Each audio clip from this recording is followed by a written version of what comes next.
بەرنامەی ئەمڕۆ با سپۆنسەری کۆمپانیای ئەسێ بۆ بازرگانی مۆبایل شیری ئەڵتونسا.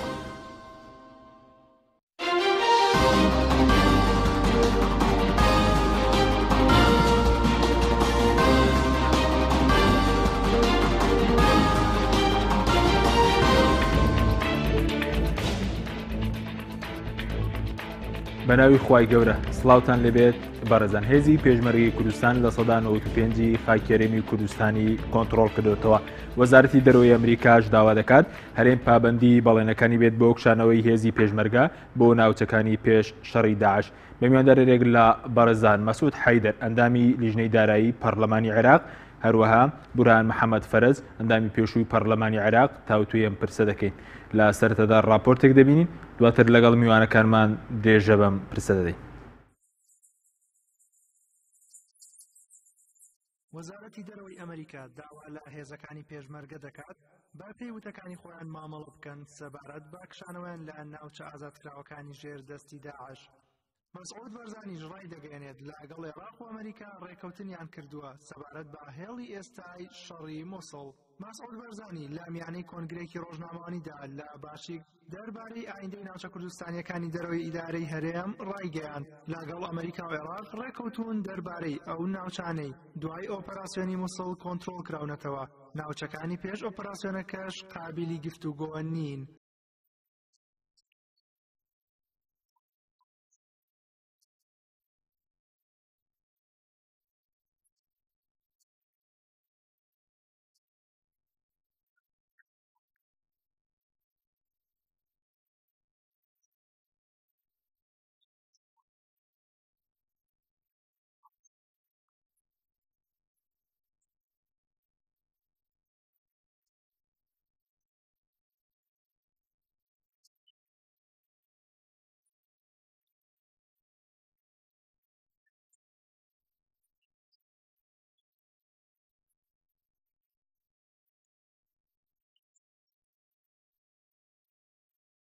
لەلایەکی دیکەوە ئەلیزابێت ترۆدۆ بەڕێوەبەری ئۆفیسی ڕاگەیاندنی وەزارەتی دەرەوەی ئەمریکا دەربارەی ئایندەی ناوچە کوردستانی ئازادکراوەکان ڕایگەیاند داوا لە هێزەکانی پێشمەرگە دەکەین با پێی وتەی خۆیان مامەڵە بکەن سەبارەت بە کشانەوەیان لەو ناوچانەی لە ژێر دەستی داعش دەرهێنراون.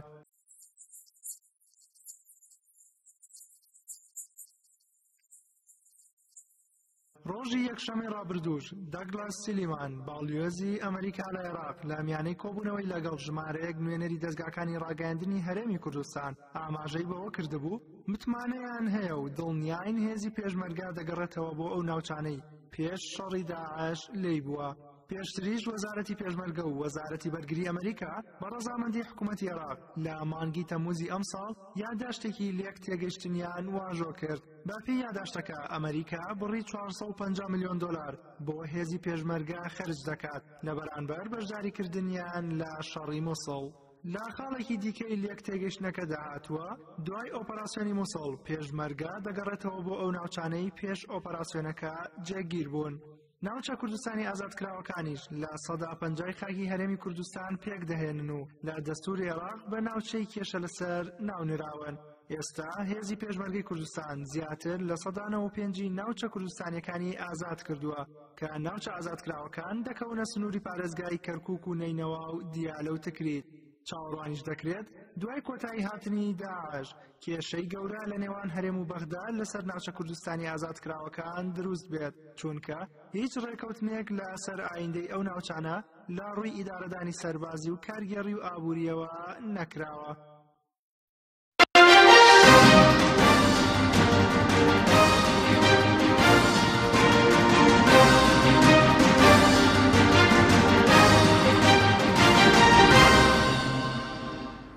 دووبارە سڵاوتان لەبێت بەڕێزان، سوپاس بۆ میوانەکانمان بەخێر بێن. مامۆستا بورهان ئەگەر لە بەڕێستانەوە دەست پێ بکەین لێدوانی جیاواز دەبیسترێت لەبارەی ئایندەی ناوچە کوردستانیەکان لەلایەن بەرپرسانی هەرێم لەلایەن بەرپرسانی عێراق لەلایەن بەرپرسە ئەمریکیەکان خوێندنەوەی بەڕێزت بۆ ئایندەی و ناوچانە چۆنە؟ زۆر سپاس. هۆی ئەم ناوچەیە بەپێی دەستور دیاری کراوە کە ناوچەیەکە کێشە لەسرە لە نێوان بەغدا و لە نێوان هەرێمی کوردستاندا ئەمە مەسەلە دەستوریەکەی بەو شێوەیە ئەگەر بتەوە حەلێکی دەستوری بکەیت هەرچەنە بەداخەوە حکوومەتە یەک لە دوایەکانی عێراق هیچ کاتێ نەهاتنە ژێر باری ئەوەی ئەو قۆناغانە جێبەجێ بکەن دەکرا هەزوو جێبەجێ بکرایە و فترەی زەمەنیشی بۆ دانرا بەڵام بەداخەوە کە نەکراوە دیارە ئەم کێشە لە ئەسڵا خۆی کێشەی سیاسیە و کێشەی داگیرکردنی خاکی هەرێمی کوردستانە ئەو حکوومەتانە هیچ کامیان نەچونە ژێرباری ئەوەی جێبەجێ بکەن دیارە کاریگەری وڵاتانی چواردەوریش لەسەر جێبەجێ نەجێکردنی ئەو باڵێ مادەی سەوچل هەیە و ئەبعادی بەڕێمی ئەبعادی دەولی و ئەقلیمی ئەوانەشی هەیە بۆیە ئەم کێشە مایەوە تاوەکو شەڕی داعش لە شەڕی داعشە دیارە هێزی پێشمەری کوردستان تۆ من تەواوی خاکی هەرێمی کوردستانی ڕزگار کرد و بە خوێن ڕزگاری کرد و توانیان حکوومەتی عێراق باڵێنەی و ناوچانە کشایەوە و جێشی عێراق انهیاری کرد بەڵام هێزی پێشمەرگە توانی بەرگری و ناوچانە بکە و ئەو ناوچانە ڕزگار بکە و بینیمان چەندین شەیدی قارەمانیشمان داوا لەوێن یعنی کەواتە ئەو سنوورە بە خوێن دیاری کراوە و بەڕاستی ئەم مەسئلەیە چیتر بەڕێی من نابێت چاوەڕێی جێبەجێکردنی مادەی سەوچل بکرێت دەبێت ئیتفاقێکی سیاسی لەگەڵ عێراق و لەگەڵ شیعە بە تایبەتی بە گشتیە ینی شیعەکان بکرێت ئەوەی کە لە ئێستا سەرۆکی حکوومەتەوە ئەوەی کە وەزیری هەیە ئەوەی کە لە حکوومەتان شیعەکان بە گشتی لە حکوومەتان ئێستا معارض نین و لەگەڵ سونە شاوە بکرێت ئەم مەسئلەیە دەبێت حەسم بکرێت و جێبەجێ بکرێت بە تایبەتی ئێمە لە موقعی قوتەوە قسەکەین لەبەر ئەوی ناوچەکان لە ژێردەستی خۆمانایە و ئیداری ئەو ناوچانە لە ڕووی ئیداریشەوە هەل لە ژێردەستی خۆمانایە بۆیە نابێت لەو مەسئلەیە بە هیچ شێوەیە پاشەکشە بکرێت بەڵێ ئەی سەبارەت بە لێدوانی ئەمریکیەکان کە پێشتر لە ماوەی چەند ڕۆژی ڕاباڵۆزی ئەمریکا باز دەکرێت کە متمانیان بە بەرپرسانیان بەڵێنەکان جێبەجێ بکەن بۆ کشانەوەی هێزەکانیان ناوچانە بۆ بە هەمانشیان دوێنێ وەزارەتی دەرەوە قسەی کردووە سەبارەت بۆی کە پێویست پابەندی بەڵێنەکانیان بن ئەم مەسئلەیە ینی با بڵێن لێکدانەوەی زۆر هەڵەگرێت یەک حکوومەتەکەی ئۆباما و دیموکراتەکان لە کۆتای حکمیانن ئەمە مەسئلەیەکە زۆر جدیە چونکم هاتنی ترامپ بەڕێی من حەدەسێکە ینی وەکو سەرۆکەکانی تری پێشووی ئەمریکانیە نەوەک جمهوریەکانە نەوەک دیموکراتەکانە بەڵکو بەرنامەی تایبەتی خۆی هەیە بینیمان لە هەڵبژاردنەکانە و هیچ تەراجعیشی لەسەر نەکردووە کە قسەشی کرد ئەو ڕۆژێک پیرۆزبایی کرد و خۆی ناسان وتی قسەم کردووە بەڵام ئێستا چاوەڕێی کارکردنەکەم نەیوت ئەوە دیعای انتخابی بووە ئەبێ ملاحەزە بکەین و دیارە گۆڕانکاریەکانی دنیاش و باڵێن تەوەجوهی ترامپ بەنسبەت بە سیاسەتی اقتصادی ئەمریکا و سیاسەتی دەرەوەی ئەمریکاش دیار بوو و بەنسبەت ئەوروپا و بەنسبەت ڕۆژهڵاتی ناوەڕاستیشەوە دیارە بەڕاستی من ینی بەڕێی من حەدەسی گەورە ئەخڵقە لێرانە ئەمە لاکی تریژوە کاریگەری بەسەر سیاسەتی ئەمریکا بەرامبەر بە کوردیش بەدڵنیاییەوە من ئەڵێم سراپا کاریگەری لەسەر ڕۆژهڵاتی ناوەڕاستە بێ لەسەر ئەوروپا ئەبێ لەسەر ئەمریکا ئەبێ هاتنی ترامپ یەک مۆزوعیتر هەیە قسەت لەسەر ئەوە کرد ئەم لێدانی باڵێن لێدوانەکانی ئەمریکا قسە لەسەر ئۆپراسیۆنی مووسڵەکەن ئۆپراسیۆنی مووسڵ وەکو ئەوەی جەنابەت پێشبەرە حەفدەی دەدەسی پێکردووە قسەکردن لەو منطقەکەن بۆ ناو مووسڵ ئەوانە ئەگینا باوەڕ ناکەم ئەمریکەکانیش قسە لەسەر ئەو بکەن ئەو شوێنانەی کە بە خوێن ڕزگارمان کرد بگەڕێنەوە و ئەگەر هاتوو هەر کەسیش هەر کەس ئەگەر بێت و دیموکراتەکان بێ یان جمهوریەکان بێ لەسەر ئەو مەسەلەی پێداگرن ئەبێ زیاتر پێداگرن بڵێن نابێت چونکم معقول نییە دنیا ئەو هەڵەت دووبارە نەکەینەوە کار لە 2003 دووبارەمان کردووە ئەمریکەکان معقولی تۆ بڵێن ناگەڕێن بدەن لە هێزێکی تێکۆشەری خاوەن خەباتی کە ئەو ناوچەی ڕزگار کردەوە دژی داعش ڕێ کردووە نابێ بچینە ژێرباری ئەمریکەوە ئەگەر ترامپ بێ و ئەگەر ئۆباماش بێ نابێت سپاس دەکەم کاک مەسعود سەر بەڕای بەڕێزدیت ڕێکەوتنێک کراوە لەسەر ئایندەی و ناوچانە لە پەرلەمانی عێراق هیچ و توێژێ کراوە لەسەر ئایندەی ناوچە کوردستانیەکان یاخود بە شێوەی گشتی و ناوچانی کە لەژێر دەستی داعش ڕزگار کراوە بەڵێ زۆر سپاس وەسەڵا و ڕێز بۆ جەنابەت و بۆ مامۆستا برهان من سوتفێکی باش بوو مامۆستا من بەرنامەوە بینیم طبعا ئەوەی کە مذەکەرەی تەفاهمە ئەوە ڕوونە لە نێوان ئەمریکا و حکوومەتی هەرێمی کوردستانە هەیە و حکوومەتی عراقیش بێگومان ئاگای لێیە لە بەرەوەی حکوومەتی ئەمریکا احترامی سیادی عراقی ئەگرێ ئەگەر تعامل لەگەڵ هەرێمی کوردستانی شەکە ئەبینی حتا وفودی ڕسمی کە دێت بۆ هەرێمی کوردستان یەکەم جار دێتە بەغدا ئەو جادێ بۆ هەرێمی کوردستان ئەمە پرۆتۆکۆلیان احترامی ئەمە گیراوە هەر ڕێکەوتنێک کرابێ بەنسبەت ئەو ناوچانە ئەوەی ڕاستی بێتە ئێستا ڕوون نییە کاک مەسعود لە چەند لێدوانێکی ئاماژەی بۆ کردووە کە دامان ناو بۆ لیجان لیجان وعادەتەن ئەم مۆزوعانە بە ئاسانی چارەسەر ناکرێ بە دانیشتن و بە کۆبوونەوەیەک و دوو کۆبوونەوە لەبەرەوەی مادەیەکی دەستوری هەیە کە مادەی 140 بۆیە لە 2007 تطبیع و ئیحسا و استفتاء بکرایە و مەسیری ئەو ناوچانەیەک لای بکرایەتەوە و خەڵکی ئەو ناوچانە بڕیاریان لەسەر چارەنووسی بدایە. ئێمە واقع حالی عێراق زانین چۆنە و کورد لە 100 ساڵی ڕابردووە کە شەڕی کردووە و زۆرێک لە شۆڕشەکانی کورد بووە بە قوربانی بە تایبەتی شاری کەرکووک و ناوچەکانی تر لەبەرەوەی زۆر جار لەسەر ئەو ناوچانە کێشەماوەتەوە و لە نەتیجە بە عسکەری هەل کراوە و یاخود معامەراتی اقلیمی لە کورد کراوە. ئەم جارە ئێستا خۆشتان لە ڕاپۆرتەکە ئاماژەتان پێکرد لە 195 خاکی هەرێمی کوردستان بەدەستی پێشمەرگەوەیە ئیدارەی زۆرێک لەو ناوچانە ئیداراتی فەرمی کە تا ئێستا لە ڕووی قانونیەوە سەر بە حکوومەتی ئیتحادیشن ئەوە خانەقینە ئەوە کەرکووکە ئەوە دووزە زۆربەی کوردن و هەمووی بەدەست کوردەوە پۆلیسی قایمقامی محافظی مدیر ناحی و هێزی پێشمەرگەش ئێستا بۆ بە قەڵغانێک و ئەو سنوورانەی پاراستووە من بۆ خۆم قەناعەتم وایە ئەمە بێ لەگەڵ عێراق ڕێکەوتنی سیاسی لەسەر بکەیت لەبەر ڕاستە ئێستا تحالفی وەتەنی حکمی عێراقەکە بەڵام ئێمە لە داهاتووە کێشەمان لەگەڵ سونەیە ممکنە ببێ لەبەرەوەی ناوچەکانمان لەگەڵ سونەیە تێک هەڵکێش کراوە. باشە زۆر باشە بەڵام هەو کاری چێکە بەرز دڵێ ئێستا پێویستە ڕێکەوتنی سیاسی لەبارەی ئەو ناوچانە بکرێت ئێمە هیچ ئەوەیەک نبینمەرەوە ئەودەیەکی کوردی بچێتە بەغدا لەسەر ئەو ناوچانە و توێش بکە و ڕێکەوتنێکی جدی ئەنجامدا. پێم وایە دوای یەکلابوونەوەی شەڕەکان و دوای تێکشکانی داعش بە یەکجاری ئەو کات لە نێوان دوای نەمانی دوژمنی هاوبەش ئەو کاتە ئەم دوو تەرەفە کە هەرێمی کوردستان و بەغدای ئەبێ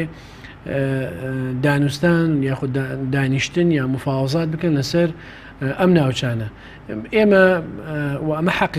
حقیقەتێکی مێژوویە جوغرافیە ئەم ناوچانە ناوچەی کوردین و هەرێمی کوردستانن و ضمنیاً حکوومەتی عێراقی اعترافی بۆ کردومانە ناوچەی کوردستانی لەبەرەوەی ناوی لێناو ناوچە کێشە لەسەرەکان و ئەگەر گۆڕانکاری دیموگرافی نەکرایە لە ساڵانی ڕابردوو لە ڕژێمەکانی پێشوو زۆرینەی ئەم ناوچانە کوردین و تەنانەت گۆڕانکاری داریش کراوە کەلار و کفری و زۆرێک لەو قەزا و ناحیانە سەر بە پارێزگای کەرکووک بوونە بۆی کورد ڕێژەی کورد کەم کرێتەوە ئەم ناوچانەیان دابڕاندووە. ئەمانە من بۆ خۆم قەناعەتم وایە ئێستا واقع حالێک دروست بووە واقع حالەکەش ئەمەی خوارەوەیە هێزی پێشمەرگەی کوردستان کۆنتترۆلی ئەو ناوچانەی کردووە و بە خوێن کۆنتترۆلی کردووە و نەشووە با بڵێن شەڕ لەگەڵ جێشی عراقی و قواتی عراقیە بکاتەوەکو ئەم ناوچانە بپارێزێ ئەم ناوچانی پاراستووە دوای ئەوەی کە جێشی عراقی تێکشکاوە هەموو چەک و ئەسلحەی بەجێشتووە ئەگەر هێزی پێشمەرگی کوردستان نەڕۆشتایە ممکن و داعش بەهات بە بۆم ناوچانە و هێزی پێشمەرگی کوردستان لە زۆرێک لەو ناوچانە کە کوردی لێ عەرەبی لێ تورکمانی لێ سونی لێ شیعی لێ هەموو پێکهاتەکانی پاراستووە بەبێ جیاوازی. زۆر باش ئەی لە ناو پەرلەمانی عێراق تا ئێستا هیچ دانیشتێکی تایبەت کراوە لەسەر بەگشتی ناوچەکانی ژێر ئەو ناوچەکە لە ژێردەستی داعش ڕزگار کراوە بە ناوچە کوردستانەکان و ناوچەکانی تریشەوە قسە لەسەر چارنووسی و ناوچانە نەکراوە نەخێر هەندێک ئەحزابی سیاسی و کوتەلی سیاسی هەیە ڕوویای ڕوونە و من بۆ خۆم قەناعەتم وایە ئەگەر ئەمڕۆ لەلایەک لەبەر بابەتێک پشتگیری هەرێمی کوردستان بکەن بەڵام لەو بابەتەیە بە هەموو قۆتییان دژی هەرێمی کوردستان ئەوستنەوە بۆیە من پێم وایە زۆر گرنگە لە ڕووی سیاسیەوە ئێمە ئیش بۆ ئەو بکەین کە ناوماڵی کورد ڕێک بخرێ و ئەم کێشە سیاسیانەی کە لە هەرێمە هەیە ئەم کێشەکە داراییانی کە لە هەرێمە هەیە بە زووترین کات چارەسەری کەین لەبەرەوەی بەهێزبوونی کورد لە ناوماڵی خۆیەوەتی و من بۆ خۆم قەناعەتم وایە جاری کەش لە هەر لەم بەرنامەی جەنابتە ئاماژەمان پێکرد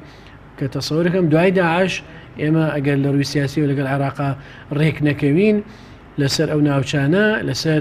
زۆرێک لە بیرەنەوتیەکان کە لە کەرکووکە هەیە لەسەر شاری کەرکووک لەسەر هەموو ئەو ناوچانێک کە ئەمڕۆ بەدەستی هێزی پێشمەرگی کوردستانە و بە درێژایی 1000 کیلۆمەتر شەڕیان کردووە بە هەزاران کەس شەهید بووە بە هەزاران کەس بریندار بووە ئێستا ممکن نییە بە زەختێکی سیاسی ئەقلیمیە دەولی و بەڕاستی شکستێکی زۆر گەورە بێ ئەگەر هەرێمی کوردستان لەو ناوچانە بکشێتەوە بۆیە پێویستی بە دانووسانی سیاسی هەیە و من بخۆم قەناعەتم وایە عێراق کێشە بۆ هەرێمی کوردستان دروستەکە دوای شەڕی داعش. بەڵێ سوپاس دەکەم. ماوەستا بە وچوونی بەڕێز ئێستا کاتیوەیە گفتوگۆ لەگەڵ بەغداد بکرێ خود دوای شەڕی داعش سەبارەت بە ئایندەی ئەم ناوچانە ینی پێگەی هەرێمی کوردستان ئێستا بەهێزتر دەبێت یاخود دوای شەڕی داعش؟ خۆی وا باشتر بوو لە ینی پێش شەڕی داعش با بڵێن لەو کاتانی کەوا شەڕەکانی داعش بۆ دەوای ئیتفاقی بکرایە و گفتوگۆی جدی بکرایە لەسەر کۆی کێشە سیاسیەکان، بەڵام بەداخەوە دیارە ئەوەش نەکرا هۆکاری هەیە، هۆکارەکەشی ئەو وەز ئەو بارودۆخەیە کە لە هەرێمی کوردستان هەیە. ینی چۆن کێشە ناوخۆیەکان تەسیریان هەیە لەسەر ناوچەکراوەکانیش؟ بەڵێ بە دڵنیاییەوە ئەو کێشانەی کە لە هەرێمی کوردستان هەیە لە ئێستەی کێشەی سیاسی عێراقات کاریگەری هەیە و لە ئایندەش کاریگەری ئەبێ و ئەو کە ئێستا باڵێن ڕیزەکانی کورد یەک نین، پەرلەمان کارانیە، حکوومەت کارانیە، کێشەی سەرۆکاتی هەرێممان هەیە، هەر هەموو ئەمانە چارەسەر نەکرێ ناتوانین بە یەک دەنگ لەگەڵ بەغا قسە بکەین. بەغدا حسابی بووەکە، حزابەکانی بەغا حسابی بووەکەن، سونە حسابی بووەکە، شیعە حسابی بووەکە و ئێران حسابی بووەکە، تورکیا حسابی بووەکە، ئەمریکا، ینی بەڕاستی ئەبێ و کێشان چارەسەر کاتی ئەم کێشانە چارەسەر بکرێ و ئەو کاتە تاوەکو دوای شەڕی داعش بێ بەڕێی من ئێمە هەر ئەتوانین لەبەر ئەوی ئێمە دۆزێکمان دۆزێکی ڕەوایە و خاکی کەسمان داگیر نەکردووە، ماڵی کەسمان داگیر نەکردووە، لە ماڵی خۆمانین و ئەمانەوەکو میلەتێک بژین و ئەمە بۆتە قەناعەت تقریبەن لە های دنیا و کۆمەڵێ ئێمە توانیمانە هەندێک و جەنەزەر لەسەر کورد بووە بیگۆڕین کە ئێستا ئەمەتوانی ئیداری خۆمان بکەین و وڵاتی خۆمان بەڕێوە بین، بەڵام لە سەرەتا سوورەتێکی باشمان بیتەر پیشاندا، بەڵام تێکمان داوە ئەو سوورەتە، جا تێکدانی ئەو سوورەتە دیسان ئەبێت چاکی کەینەوە کە چاکمان کردەوە ئەتوانین لەگەڵ بەغاشە کاریگەری لەسەر کەرکووکە بێ لەسەر خاناقین ئەبێ و ئەبێ ئیتفاقێکی سیاسی بکرێەوەکەوەی ئاماژەمان پێکرد لە بگەڕێنەوە ئەو مەسەلانە چارەسەرەکرێت و ئێمە خۆمان بەلاواز نەزانین، بەڵام ئەگەر هات و پەرتەوازە بووین و ماڵەکەمان ناکۆک بین ناو ماڵی خۆمانەوە ڕیزەکانمان یەک نەبوو ئەو کاتە بە دڵنیاییەوە بەغاش باڵین بەو حەجمە تەماشای ئێمە ناکە، چونمەگەر ملا حەزە بکەی ساڵانی پێشوو هەموو کۆنگرەکان، هەموو ڕێکەوتنەکان، هەموو ئیتفاقەکان، دانایی سەر حکوومەتەکان ئاهاتن لە کوردستانە ئیتفاقی لەسەرەکە ئەڕۆینە بەغا، بەڵام ئەوە ئێستاوانیە، ئێستا لە کوردستان ناپرسنەوە، ینی کە ئەڵێن هاتن بە کوردستان خۆیان بە ینی بە خۆزلزانینێک دێن بۆ بەغا، ئەوە حەق نییە مەگلەی لەوان بکەین، ئەوە ئێمە خۆمان گلەی خۆمان بکەین کە نەمانتوانیوە خۆمان ڕێک بخەین و هەرێمە کوردنیێرە و میلەتێن ئەو تاریخی بۆ جاران هاتن بۆ ماڵی ئێمە بۆ هاتن بە کوردستان و ڕێگەیان پێ داوایانە کرد بێن بۆ ئێرانە بەس مەجاریان بدەین کە بتوانین لێرانە زۆر باش کەواتە ماسە بە وچوونی بەرز نەبوونی بۆ نمونە پەرلەمان حکوومەتێکی کارە سەرۆکایەتێکی هەرێمی یاسایی ئەمانە تەسی لەسەر یەکلاکنەوەی کێشەی ناوچە ئازادکراوەکانیش دەبێت ناوچە کوردستانیەکان دڵنیاییەوە، چونکە ئێستا کێشەی گەورەی ئێمە لەگەڵ بەغا ئەوەیە و جگەل لە مەسەلەی کێشەمان لە مەسەلەی هەناردەکردنی نەوتا کێشەمان هەیە، لە مەسەلەی موچە بووجا کێشەمان هەیە، ئەبێ هەموو ئەمانە بە یەک پاکێج هەڵ بدرێ یان ئەگەر بەجیاجێش بە چارەسەر بکرێ. خۆ ئەگەر ئێمە هێمەوەدەکە وەفدی مفاوز وەفدێکی حزبی بێ بەغاش تێ ئەگا ڕۆن حزبێکی لەگەڵدانیا وەکو حزب قسەی لەگەڵاکەن، بەس ئەگەر هاتوو ینی بێت و وەفدی هەرێمی کوردستان بێ، وەفدی حکوومەت بێ، وەفدێکی شەرعی بێ لە پەرلەمان و لە حکوومەت و لە هەموو ئەحزاب سیاسیەکان لە هەموو هێزە کوردستانیەکان بڕۆنە بەغا بە دڵنیاییەوە بەغاش احترامی ئەو ڕێی ئەگرێەوە تێ ئەگا ئەم هەرێمە پشتیوانی هەیە، پشتیوانی ئەقلیمی هەیە، پشتیوانی نێودەوڵەتی هەیە و میلەتێکن خۆیان نوێنەری خۆیان هەڵبژاردووە ئەم ئیرادەیە تا ئێستا لە بەغا ینی حسابی بۆگرێت، چون نوێنەکانمان لە بەغانەوە ئەندام هەرلەوانەکانمان لە بەغان ئەوە سەرۆکی کۆمار عێراق کوردە و وەزیرمان هەیە کوردە، کەواتە ئێمە مشارکین، دەبێت بە حەقیقەت ئەم مەسەلانە ئەوەی کە ئەرکمانە بیکەین بەرامبەر بە عێراق و ئەوەی کە ئەرکی بەغاشە داوایان لێ بکەین پێدا بگرین بۆی جێبەجێ بکەن، بەڵام ئەمەیان بە چی ئەکرێ؟ بەوە ئەکرێت تۆ ماڵی خۆت ڕێک بێ و تەواوی و تەبابی و بە تۆکمەی بڕۆیتە بەغا قسەیان لەگەڵا بکەی. بەڵێ سوپاس دەکەم کاک مەسعود سەبارەت بە مەسەلەی بیرەنەوتەکان، ینی پێت وایە جگە لە کێشەی ناوچەکان لە ڕووی ئیدارەدانی سەربازی و کارگێرە و ئینجا ئێمە کێشەی نەوتیشمان لە داهاتوو لەگەڵ بەغداد پەیدا بێت لەگەڵ عێراق، یعنی ئەو ناوچانە کوێن کە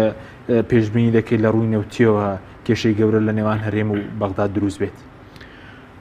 من تەسەورەکەم لە زۆربەی ئەو ناوچانەی کە پێڵێن ناوچەی المناطق المتنازع عليها کێشە لەسەر هەموو ئەو ناوچانە بە تایبەتی پێش شەڕی داعش حکوومەتی عێراقی داواکە لە هەرێمی کوردستان کە هێزی پێشمەرگە بگڕێتەوە ناوچانە و محاولەکە علاقاتی ئیقلیمی و دەولی خۆشی بخاتە خزمەت ئەم داواکردنەوە و زەخت لە هەرێمی کوردستان بکە. ئەمانە صراعی سیاسیە و صراعی نفوذە، صراع لەسەر ئێمە لە کۆبنەوەی فەرمیە پێیان وتوین، ینی هەرێمی کوردستان هەوڵی فراوانبوون ئەدات لە کەسایەتی دیاری عێراقیش ئەم ڕێیە وتراوە و ئەمە ئەطماعی ئەوەی کە پێڵێن تەوەسعیە و ئێمەش وتمان ئەمە مەناطقی کوردستانین و ممکنە قسەی لەسەر بکرێ بینە سەر باسی مادی 140 بکەین بۆ تا ئێستا جێبەجێ نەکراوە و بۆ تا 2007 جێبەجێ نەکراو چەندین ساڵ بەسەرەتی پەڕی و بە ئەساسی تەرکیز ناوانەی بخرێتە سەر کەرکووک و سەر بیرەکانی ئاڤانە و بای حەسەن و ئێستا ڕاستی عێراق ڕێکەوتنێکی نەوتی کردووە تەنانەت بۆ ئەو بیرانەی بابە گوڕگر و پێم وابێ خەباز و ئەوانەش کە 50 بێ لە 150 بۆ هەرێمی کوردستان بێ لە بەروی هەرێمی کوردستان بە بڕێنەوتەکانی هەرێمە ئەڕوا و لە 150 لە مینای جیهان تەسلیم بە عێراق بکرێ. بەڵام لە نەتیجەیە عێراق کە بەهێز بوو دێ داوای ئەم بیرانە کاتەوە ممکنە ئەگەر ڕێک نەکەون لەسەری ممکنە ببێت ئەم کێشە سیاسیان. بەڵام ئەمە کاریگەریشی نابێ ئێستا بوون و باز دەوە ئێستا 300,000 ڕۆژانە هەرێمی کوردستان لە کێڵگەکانی ئاڤانە و بای حەسەن لەوێەوە بەڵای بڵند و نزیک بە 300,000 لەوێەوە هەنار دەکرێت ئەمە کاریگەری لەسەر ڕێژین و تێرەمیش نابێت. من تەسەوەر ناکەم بە ئاسانی ئەم مۆزوعانەیەک لای ببێتەوە. قەناعەتی شخصی خۆم وایە و ئێمە لە کۆبنەوەمان لەگەڵ وەزارەتی نەوتی عێراقیە بەڕاستی کۆبنەوەیکی زۆر دوور درێژمان کرد جارێکیان لیژنەیەکی مسەغەر بووین. من بۆ خۆم 2 ساڵاندان پەرلەمانم ئەو زانیاریانم لا نەبوو کە وەزارەتی نەوت داینێ و ئەو معاناتانی کە هەیە و ئەو کێشانی کە هەیە و چەند معقەدە کێشەکان نێوان هەرێمی کوردستان و بەغدا بەنسبەت نەوت و دارایی ئەوانەوە بە تایبەتی لە مەلەفی نەوتیە مەلەفێکی زۆر حساسە و جگە لە جانبی ئیقلیمی جانبی دەولی زۆر معقەدی هەیە و عێراق خۆشی تەسەوور ناکە بە ئاسانی ئەم کێشانە چارەسەر کرد لەگەڵ. یعنی ئەی سەبارەت بە گۆڕینی ڕێڕەوی بۆڕیەکەی ینی دوای کۆنتترۆلکردنەوەی مووسڵ پێشبینیەوەکەی کرد لەمە دوای عێراق مەسەرەن بۆ هەناردەکەی نەوتی کەرکووک پێویستی بە بۆریەکە هەرێمی کوردستان نەبێت و بۆریەکەی خۆی پێویستی پێ بێ لەبەرەوەی ئەو بۆڕێی کە بە مووسڵاتی پەڕێ و ئێستا لە ژێردەستی داعشە عێراق خۆی هیچ فکرەی لەسەرەوەنی ئەم بۆڕێە چەندێک زەرەری پێگەیشتووە و چەند ساڵی ئەوێتاوە کوچاکی بکاتەوە بۆیە حتا بنسبت نەوتی بابە گوڕگر و بیرەنەوتەکانی تر کە سەر بە کۆمپانیای نەوتی باکوورن فترەیەک ڕایانگرت دەرنەهێنانی ئەو نەوتە یاخود نەناردنی بۆ مینای جیهان لە ڕێگە هەرێمی کوردستانەوە زەرەری ئەگەیان بە بیرەنەوتەکان خۆی بۆیە عێراق بڕیارێکی زۆر ژیرانە و عاقلانەیدا ئێمە لە جاتیەوەی زەرەر بە بیرەنەوتەکان بگەێنین لە کەرکووکە کە لە ژێردەستی حکوومەتی عێراقیە لەگەڵ هەرێمی کوردستان ئەمە اتفاقیان کرد نیوەی بۆ ئێوە و نیوەکەش کەشی بۆ ئێمە هەناردە بکەن. من تەسەوورەکەم لە نەتیجەی شەڕی داعشە عێراق ئەوەندە مشکیلەی ئابووری و نەوتی و ئەوانەی بۆ دروست بووە بە ئاسانی ناتوانێت لە ژێرباری ئەم شەڕە لە ماوەی مانگێک 2 مانگە دەرچێتەوە و بەهێز بێتەوە. جگەلەوە عێراق کێشەی تری هەیە و کێشەی تری بۆ دروستە بێ تەوەقعاتی شوایە ئەگەر هێزەکانی حەشدی شعبی ڕێک نەخرێنەوە و لەژێر چەترێکی یاساییە ڕێک نەخرێن و نەبنە بەشێک لە هێزە عەسکەرەکانی عێراق ممکنە ئەم هێزانە وەکو چۆن لە هەرێمی کوردستان لە نەوەتەکان کە یەکێتی و پارتی خلافاتی سیاسیانە بوو پەنایان بۆ چەکە برد ممکنە ئەمانە تقریبا 7 گروپی گەورەیان هەیە و زۆر بەهێزن بەڵام 20 گروپی کەش هەیە لە ناوانە بچوو هەمووی لە سراعی سیاسیە بەکار بهێنرێ ئەم ترسەش هەیە لە عێراق بۆیە کێشەکە ئەمنیەکانی عێراق من تەسەوور ناکەم لە ماوەی مانگێک 2 مانگە دوای نەمانی داعش کۆتایی بەڵام پێ دوای کۆتایی هاتین داعش کێشەی مەسەلەی بیرەنەوتەکان ینی کێشەیەکی ئالۆزە ینی تا ئێستا وەزارەتی نەوتی عێراق داوای کردووە کە ئەمە ڕاستیان بکرێتەوە بەڕسمی نەمزانی و داوای کرد بێ بەڵام یەکێکە لەو بابەتانەی کە لە عێراقا باسەکرێ و وەزارەتی نەوت بۆ خۆی ڕۆژانە ینی چەندێک نەوت هەناردەکرێت چەند نەوتی لێ دەرەهێنرێ هەموو معلوماتیشان لێ منەوە وەرقەیەکم لایە پێش بەرنامەجەکە پیشانتمدا بەغدا متابعی هەموو ینی مەلەفاتی نەوتی هەرێمی کوردستانەکات ئەمە لە ساڵی 2002 تاوەکو مانگی هەشتی 2016 هەرێمی کوردستان چەندێ نەوتی هەناردەکردووە و چەندێکی تەسلیم بە عێراق کردووە و بای چەندێکە هەر هەمووی ئەوان ئیشی خۆیانەکەن متابعاکەن و ئەمانە هەمووی کۆ کرێتەوە هەر کاتێک ئەگەر هاتنە سەر مێزی گفتوگۆکردن بە ئەرقام و بە وەسائق و بەوە نەقسەیان لەگەڵاکەن چۆن چارەسەرەکرێت بەڕاستی ئێمە ئەگەر تەماشای ئەزمموی 13 ساڵی ڕابردوو بکەین زۆرێک لە کێشەکانی عێراق و بە تایبەتیەوە نێوان هەرێم و بەغدا بە هەڵپەسێرای ئەمێنێتەوە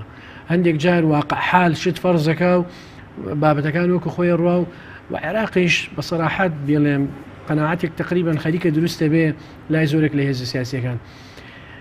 تاکە چارەسەر بۆ عێراق مەسئلەی چەسپاندنی فیدرالیێتە ئەبێ ڕۆژێک لە ڕۆژان پارێزگاکانی مەناطقی سونی بن بە فیدرالیێتێک بەغدا بە فیدرالیێتێک بەسڕ بە فیدرالیێتێک لەبەر ئەوەی عێراق بەم شێوەیە بڕێ نابێت سپاس دەکەم مامۆستا ناوبڕێک منە دواتەگەرم بۆ لای بەرزتان بەڵێ بینەرانی بەڕێز ناوبڕێکی کورت وەردەگری دواتەگەرانی وڵاتان لەگەڵ مامێنەوە بەرنامەی ئەمڕۆ با سپۆنسەری کۆمپانیای ئەسێ بۆ بازرگانی مۆبایل شیری ئاڵتونسا ئەسێ یەکەمین مۆبایلی مارکەی کوردی کۆمپانیای ئەسێ بە لە بەرچاوگرتنی قەیرانی دارایی مۆبایلە تایبەتەکانی دەکاتە قستی مانگانە Q4 14,000 دینار Q5 17,000 دینار پەلە بکە بە بەخاوەنی یەکێک لە مۆبایلەکانی ئەسێ کە دوو مۆدێل و 4 ڕنگ لە خۆ دەگرێت بە قستی زۆر گونجاو ئەسێ پێشەنگی تەکنەلۆژیای نوێ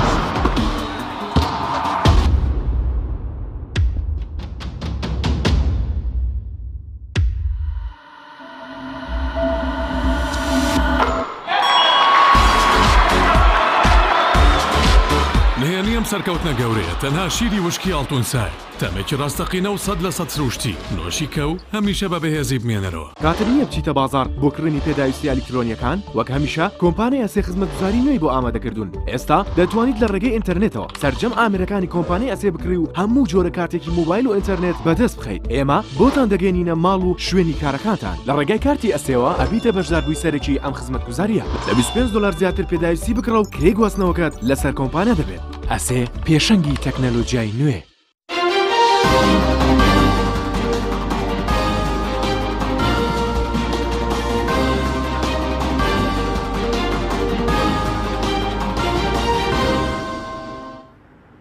دووبارە سڵاوتان لەبێت بەڕێزان مامۆستا ئەگەر بگرم و لای بەڕێز سەبارەت بەوەی کە ئێستا پرۆژەیەکی هەمەلایەنە هەیە لەلایەن لایەنە سیاسەکان بۆ ئایندەی ناوچە کوردستانیەکان یاخود زەرورە کۆبوونەوەیەکی بەپەلە بکرد لەسەر ئایندەی و ناوچانەوە هەڵوێستەکان یەک بخرێن یعنی دیدێکی نیشتیمانی یەکگرت و هەیە بۆ ئایندەی و ناوچانە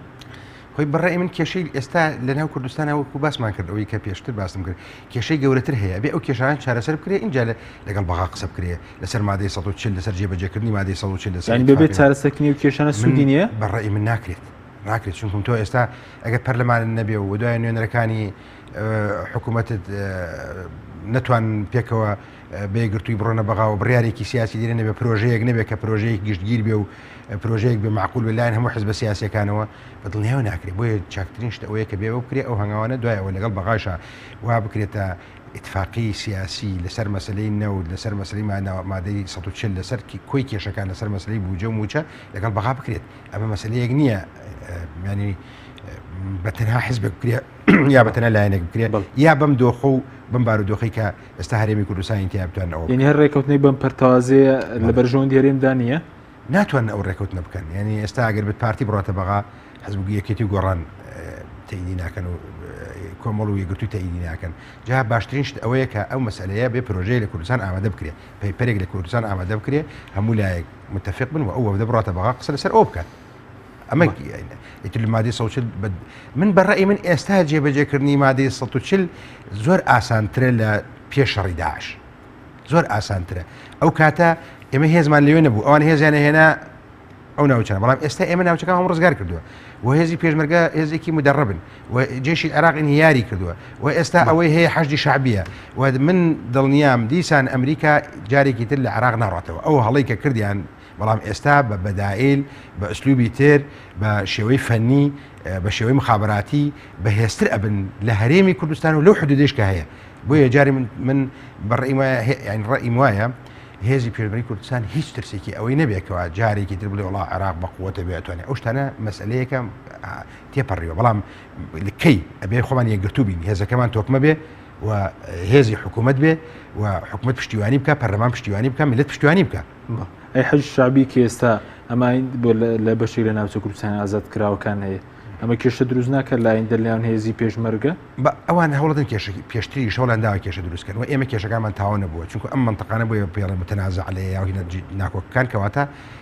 ئێمەش ئەزانین ئەو منتەقانە کێشەی تایە ئێمە کوردیش ئەزانین ئەترافمان بۆ کێشەی تایە کەواتە پێویست بە دانیش نەکە بەڵام تۆ ئەو ناوچان کە هێزی تایە ئەویش هێزیە ئەم هێزانە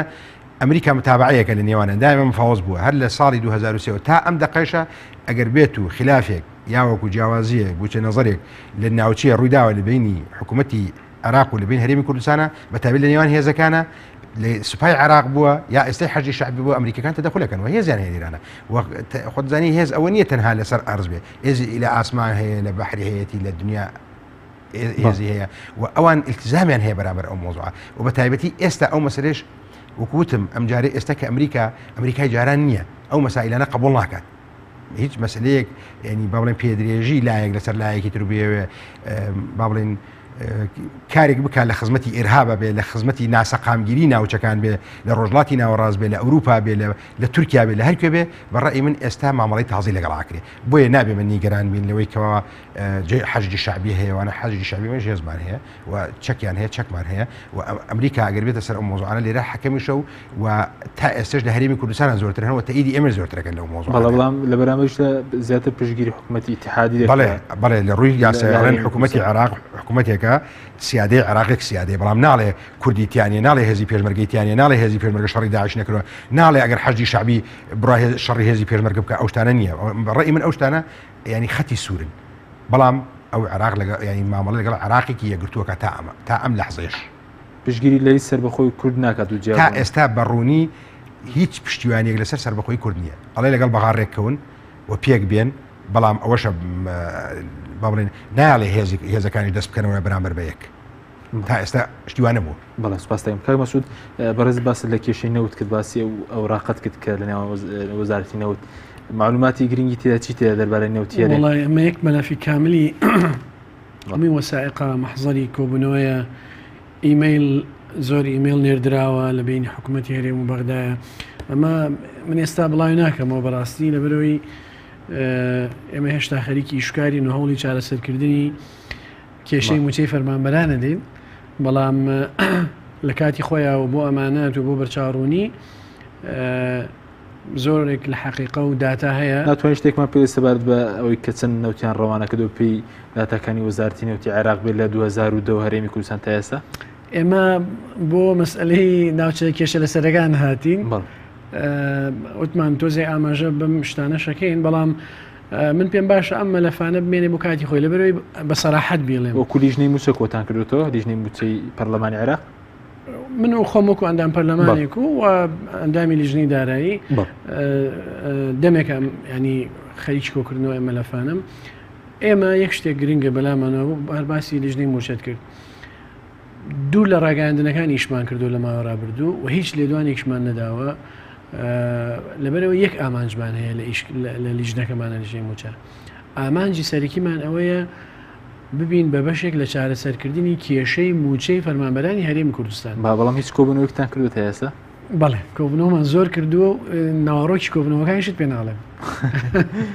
زۆر باشە بەڵام نەتیجەی دەبێت ئینشاءالله ئومێدەوارین تا ئێستا لەگەڵ حکوومەت هێرێمی و بەغداد کۆبوونەتەوە ماوە ئومێدەوارینی مبادرەیەکمان هەیە لەگەڵ ڕئیس سەرکراوە لەگەڵ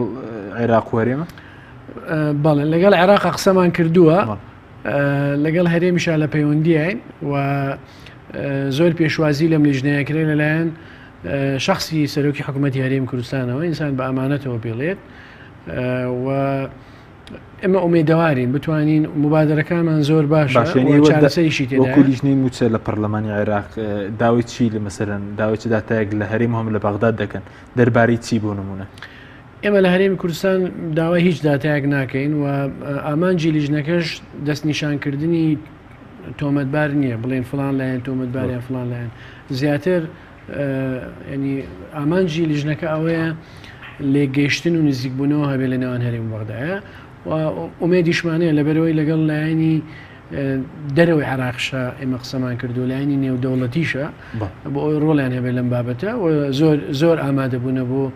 دامکردنی ئیشوکاری لیژنەکە یعنی هیچ هەوڵێکی نوێ هەیە بۆ لێکزیبوونەوەی هەرێمی کوردستان و عێراق ئەم لیژنەی ئێمە خەریکی ئێستا کاک حەکیم ئێستا پەیوەندیەکانی نێوان هەرێم و بەغدا ئێستا لەبەر ئەوەی تەنسیقێکی عسکەری هەیە بۆ ئازادکردنی زۆرێک لەو ناوچانەی کە بەدەست داعشەوە بووە ئەم تەنسیق عسکەریە ئەجواءێکی سیاسی تا ڕادەیەک من ناڵێم زۆر پۆزتیڤ تا ڕادەیەک ئیجابی دروست کردووە و یەکێک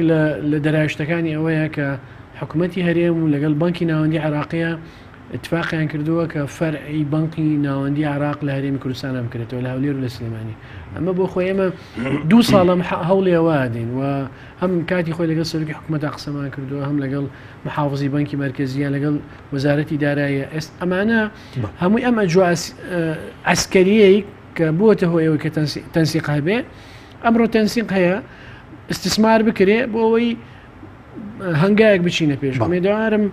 بەم ئاراسێ بەڵام ئێوە ڕۆڵی ناوپژیوانی دەبین یاخۆ ڕۆڵی کۆکردنەوەی زانیاری و داتا دەبینین وا بڕیار نەبوو کە داتا کۆکن لەسەر نەوتێرێم لەسەر کامیان ئەو دواتر پێشکەشی پەرلەمانی عێراقیکەن داتاش کۆکەینەوە بەڵام ئێمە لە نەتیجەیە وەرەقەیەکمانە بێ ئەو وەرەقەیە پێشکەش بە پەرلەمان طبعاً ئومێدەوارین هەم حکوومەتی عێراقی و حکوومەتی هەرێمی کوردستان موافق بن لەسەر وەرەقەیەکی ئێمە پێشکەشەکەین چکە وەرەقەکەمان چارەسەر پێشکەشەکە چارەسەرەکەش بەڵەنسی بەرژەوەندەکانی هەردوو لای ڕاگرتووە هەمی هەرێمی کوردستان و هەمی حکوومەتی عێراقی ئەوە پێشکەش بە پەرلەمانی عێراقی بۆی دەنگی لەسەر دەکرێت پێمان بڵێنی چداوەکارێک لە سەرۆی کۆ لە حکوومەتی هەرێم لە بەغداد دەکەن چوو بوارێکا بوون وڵای ناوەڕۆکەکەی باس ناکەم لەبەرەوەی هەتاوەکو لەگەڵ حەیدەر عەبادی و سەرۆکی حکوومەتی هەرێم باسی نەکەین بڵای ناکەینەوە بەڵێ باز بە زۆرەقەکەتان ئامادە کردووە بڵێ لە بواری نەوتە لە بواری دارایە داوای داتا دەکەن لە هەموو بوارێکە بەڵێ سپاس دەکەم دۆتەگەرم وڵای بەرز مامۆستا بورهان سەبارەت بەوەی کە ئێستا مەسەلەی ئەوەی گەڕانەوە بۆ بەغداد و مەسەلەی چارەسەری موچەی فەرمانبەران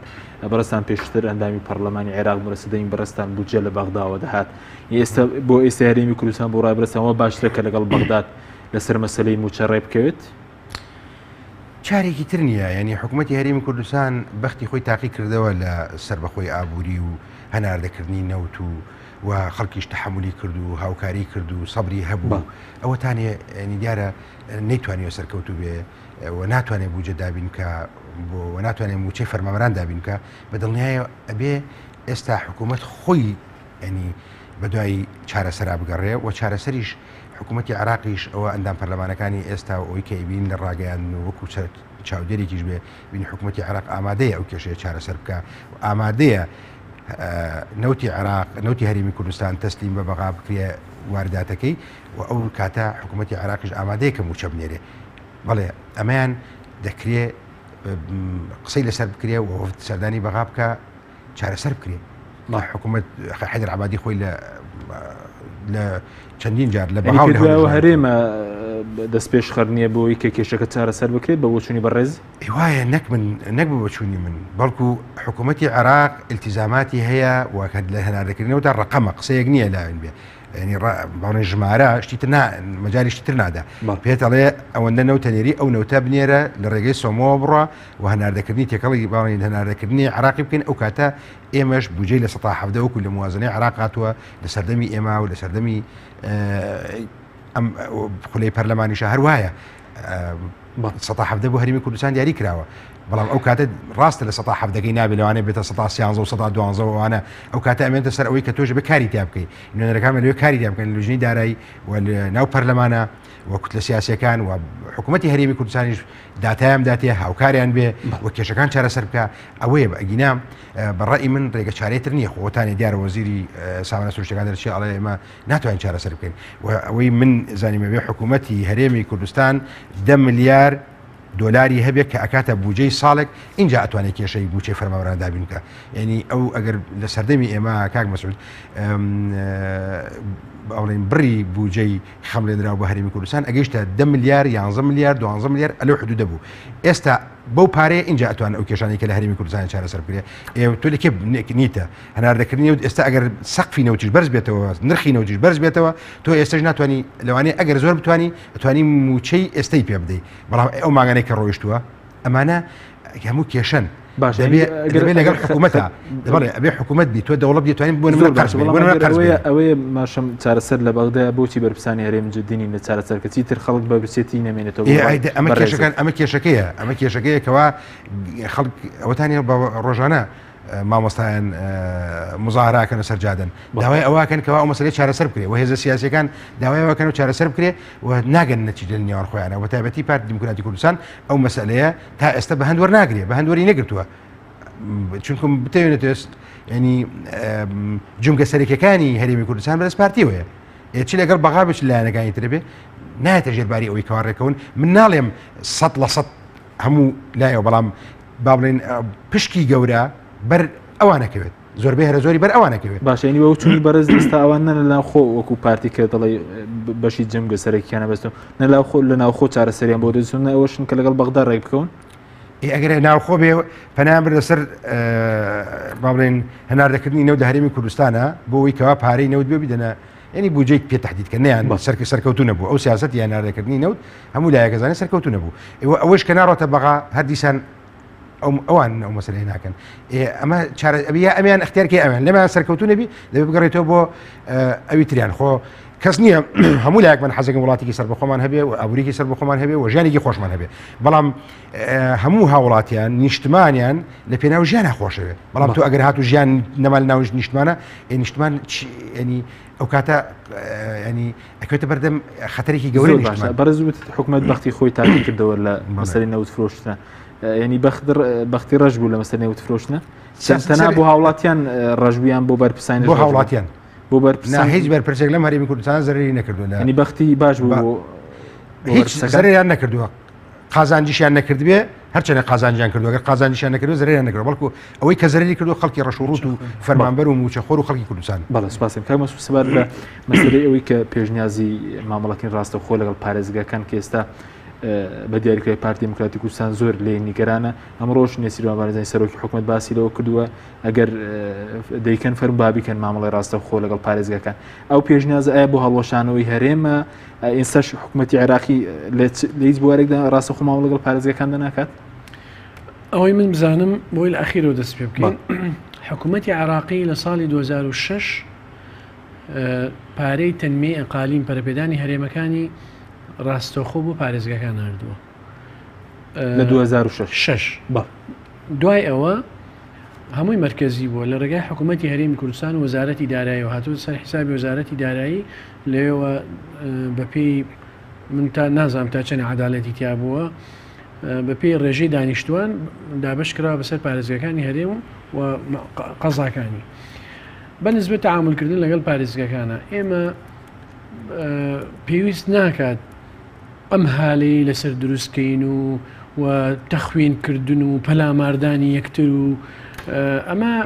بیرۆکەیەکە تەڕح کراوە فراکسیۆنەکەی ئەمە فراکسیۆنی گۆڕان لە پەرلەمانی عراق طبعاً ئەم بیرۆکەیە لای فراکسیۆنی کۆمەڵیشە بووە لای فراکسیۆنی یەکێتی نیشتمانی کوردستانیشە بووە هەموو بیرۆکەکان ئەچێتەوە سەر یەک ئامانجەکە شەوەیە خەڵکی هەرێمی کوردستان لە قەیرانی دارایی ڕزگار بکەین من بۆ خۆم قەناعەتی شخصی خۆم وایە ئێمە بێ لەسەرم بابەتە وەکو کورد بەڵێ وەکو کورد تەماشایان بابەتە بکەین بابەتەکەش بم شێوەیە هەرێمی کوردستان ئەگە خۆی کە ڕاستەخۆ نەوتە فرۆشێ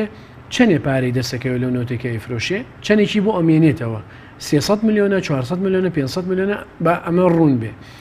بەڵام ئەگەر لەگەڵ بەغدایە تەعامل بکە بە پێی یاسای بودجەی ساڵی 2015 و 16 کە لە 17 ئەگەر هیچ گۆڕانکاری شتیان نەکرێ چەندێکی دەستەکەوێت لە بەرامبەر ئەو 550,000 بەرمینەوەتە ئەمە ماتماتیکە ئەتوانین حیسابی بکەین و هەرێمی کوردستان لە نەفقاتی سیادی ئەمەش مهمە بڵێن چەندێکی دەست ئەکەوێ ئەمانە هەمووی بەراورد بکەین و لە نەتیجەیە ئێمە جارێکی تر من پێم باشە وەکو کورد وەکو پێکهاتەی کوردی تەماشایان بابەتە بکەین و ئەوەی دەستوری عراقی ڕێی پێداوە ئێمە وەکو کورد تەعامل لەگەڵا بکەین و هەر نەسێک دەستور ڕێگای پێدا بێ لە یاسای بودجەیە جێ بکەینەوە بیچەسپێنین کە ئامانجش لێ ئەوە بێت ڕنگدانەوەی جابێ لەسەر ژیان هەرێم لەگەڵ بەغداد بە بچوین بەدەکە لە ژنی دارایی پارێ زیاتر دەستکەوێن نەوتەکەی سەر بەخۆ فرۆشیت من تەسەورەکەم هەرێمی کوردستان ئەگەر 550,000 بەرمیل نەوت هەناردە بکات لە باشترین حالەتدا مانگانە 600 میلیارد دینار وەرەگرێت لە بەغداوە و نەفقاتی سیادیش پشکی هەیە هەرێم کە قەرزی نێودەوڵەتیە جگە لەوەی کە نەفقاتی حاکیمەیە بۆی ئەگەر هەمووی کۆکەیتەوە هەرێمی کوردستان لە بەغداوە پارەکەی زیاتر کە بۆی دێ بەڵێ سپاسان دەکەم ئەوسە کاتمانەوە سپاس بۆ ئامادەبوونتان سپاسیش بۆ بینەرانی بەڕێ سپاس بۆ هاوکارانم خواتان لەگەڵ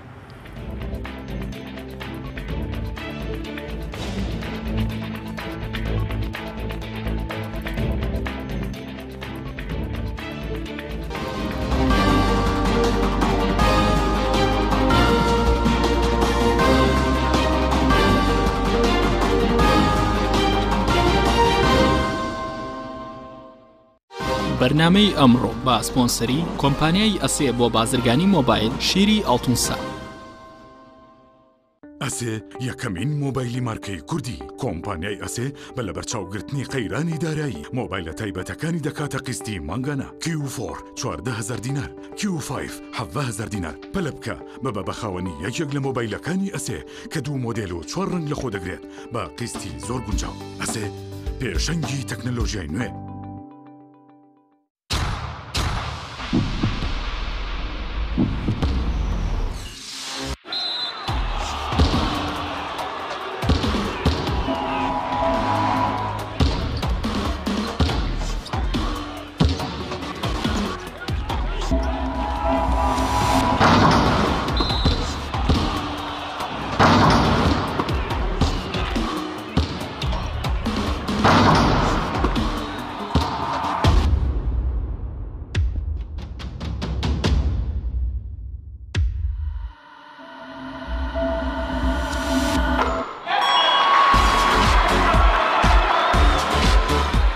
سەرکەوتنە گەورەیە تەنها شیری وشکی ئاڵتونسای تەمێکی ڕاستەقینە و 100% سروشتی نۆشی کە و هەمیشە بە بەهێزی بمێنەرەوە کاتر نییە بچیتە بازار بۆ کڕینی پێداویستی ئەلکترۆنیەکان وەک هەمیشە کۆمپانیای ئەسێ خزمەتگوزاری نوێی بۆ ئامادەکردوون ئێستا دەتوانیت لە ڕێگەی ئینتەرنێتەوە سەرجەم ئامێرەکانی کۆمپانیای ئەسێ بکڕی و هەموو جۆرە کارتێکی مۆبایل و ئینتەرنێت بەدەست بخەیت ئێمە بۆتان دەگەێنینە ماڵ و شوێنی کارەکانتان لە ڕێگای کارتی ئەسێەوە ئەبیتە بەشداربووی سەرەکی ئەم خزمەتگوزاریە لە $25 زیاتر پێداویستی بکڕە و کرێ گواستنەوەکەت لەسەر کۆمپانیا دەبێت ئەسێ پێشەنگی تەکنەلۆژیای نوێ